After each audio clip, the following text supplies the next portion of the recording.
Hello, ladies and gentlemen. I have basically to give you a quick intro. I've been playing on the BFA Alpha quite a bit on my Mage, messing around with the different specializations, and I wanted to give you guys kind of an update because every time I do end up streaming, you guys have a lot of questions for me. What are my thoughts on, the GCD change on some of the offensive cooldowns like Icy Veins and Time Warp for mages as well? How does Frost, Fire, Arcane feel? What I think about the new talents. So basically what I wanted to do is give a quick overview of what we know so far and some of the things I've kind of discovered and my initial impressions. Now, what's really important for me to say right off the bat is that this is very early. This is now, it just went into beta mode. The testing just went into beta, but this is very early. We do not have PvP talents, and we do not have access to the Azoerth armor traits, as well as I'm not exactly sure what's going to go on with our neck.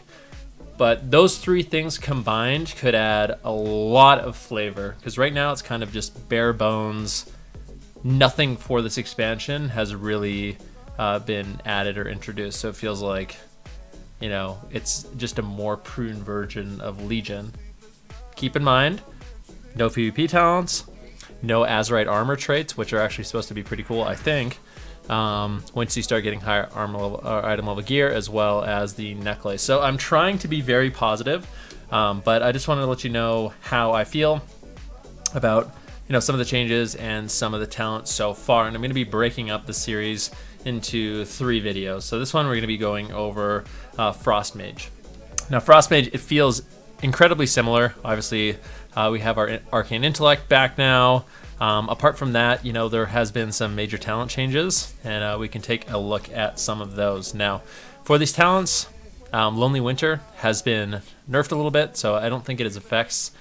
Maybe it affects the same amount of spells, but the percentage increase is a little bit lower, I believe. So Lonely Winter is going to be a little bit less effective, making potentially Ice Nova and Bone Chilling a little bit more interesting.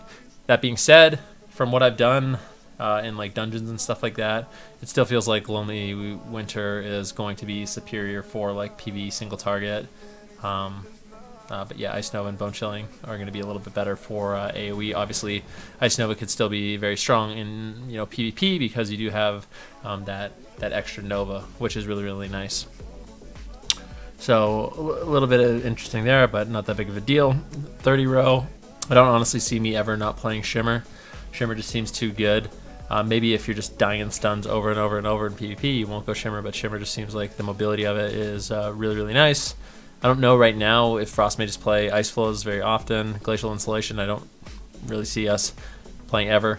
Kind of just a wasted talent slot at that point. But I think in most cases everyone's just going to pick Shimmer. Ice Flows kind of on the back burner. So nothing too interesting in this talent row. For 45 row, we have Mirror Images. I believe it's a shorter cooldown now, so down from 3 minutes, it's 2-minute cooldown. I haven't experimented with it too much, but it's one of those things where I'd rather just my own abilities do damage than have like kind of janky AI come out on a timer. But it could be good. I'd have to see the numbers of it. I haven't really messed around with it too much. Rune of Power is pretty similar, so pretty similar row. Mirror Image, although got changed to have a lower cooldown, and Counter Flow relatively the same. So that's what I'm going to be hopping into.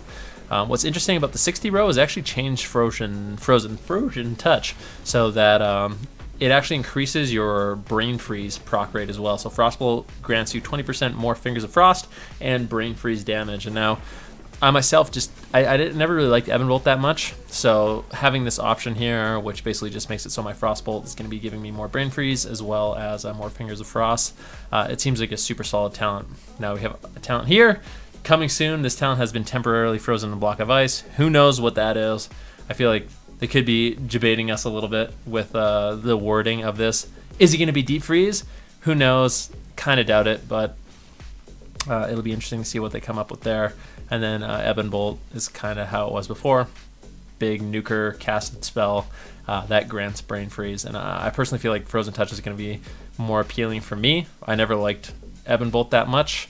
And I think the more Brain Freeze procs I can get, the better. And hopefully Frozen Touch allows me to do that. But maybe Ebon Bolt is just going to do absurd damage compared to Frostbolt, and it's going to be really worth picking that up for that big nuke. So we'll have to see how that kind of plays out. But interesting. I think Frozen Touch is going to be a contender up against Ebon Bolt. For the 75 row, we have Frigid Winds, increases all your snares, Double Nova, and Ring of Frost. Pretty much the same row. So, most of the time I'm going to play Frigid Winds. Sometimes I'll play Ring of Frost, but rarely ever Ice Ward. So there you go. It's going to be pretty much the same. Level 90 talents, they're pretty much the same as well. I'm pretty sure, you have Freezing Rain, which makes it so your Blizzard is instant cast. They I think it was I could be wrong, but I think it was a trait, which makes it so every time you Frozen Orb, you get an instant cast Blizzard. They they moved it into this talent. Actually, let me look it up really quickly. Legion, Frost, Mage, talents. I want to be correct on this. I want to see what the 90 talents were before, because I'm kind of blanking. I've been playing a little bit too much Arcane. So the 90 talents before were Frostbomb, Unstable, Magic, and Arctic Gale. So yeah, this row has changed almost completely.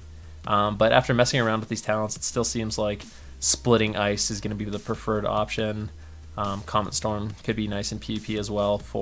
Actually, all three of these options aren't bad. The Instant Blizzard's nice for the Frozen Orb reset. Splitting Ice is obviously going to be a lot of damage because it also splits your Ebon Bolt. So it splits your Ebon Bolt, it splits your Glacial Spike, as well as increases your Ice Lance and Icicle's damage and makes them cleave. So that's obviously going to be super good. And then Comet Storm is pretty good damage. If all of the comets hit one target, it's actually significant burst.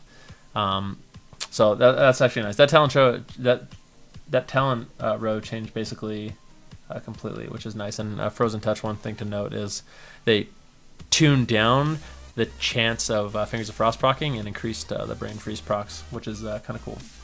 The last row, in PV and stuff, I still feel like Thermal Void is just gonna take the cake. Just seems so strong, having a longer Icy Veins and that Icy Veins being extended, which is a little bit unfortunate. I've never really been a fan of these passive talents that are just superior. So to me, it's a little bit of a shame, especially if that is the talent that it just ends up doing more damage in PvE all the time. Not something you pick in PvP because Icy Veins gets dispelled, so you don't really get good use out of that. Luckily for PvPers, we still have Glacial Spike. We'll see how the damage of this goes. But one thing I really like is Ray of Frost. Now, Ray of Frost has never been a super desirable talent until now. And it's been the talent that I've been primarily messing around with.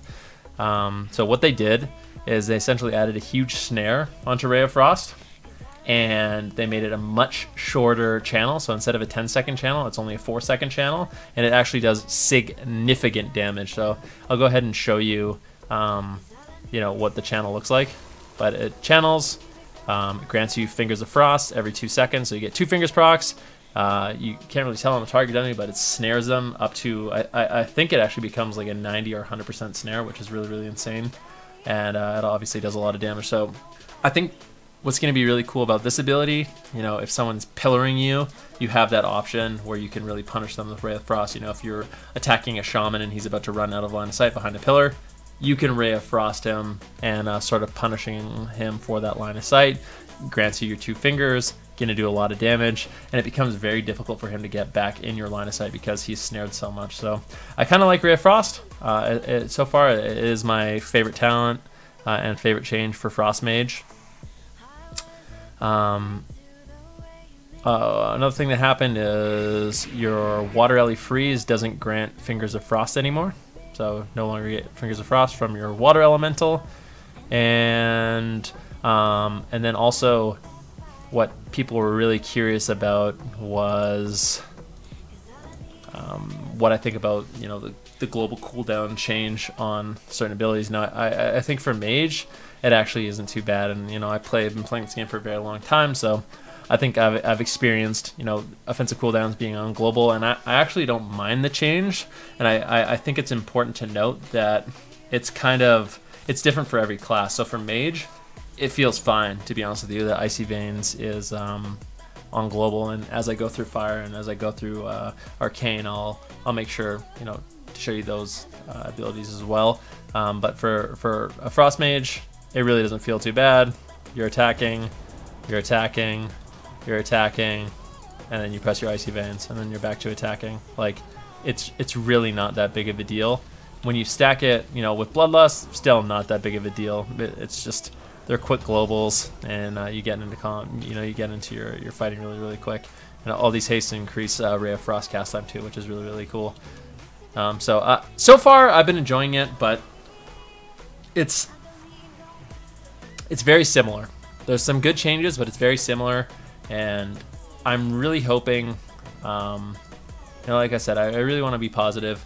I'm really hoping there's some cool stuff that comes with the traits, with the necklace, as well as the PvP talents. And when those updates and changes do come in, I'm going to be playing the alpha, and I want to make sure I can let you guys know exactly what's going on. But that's going to be it for part 1. Frost Mage, stay tuned for both Fire and Arcane, as well as those will get released very quickly.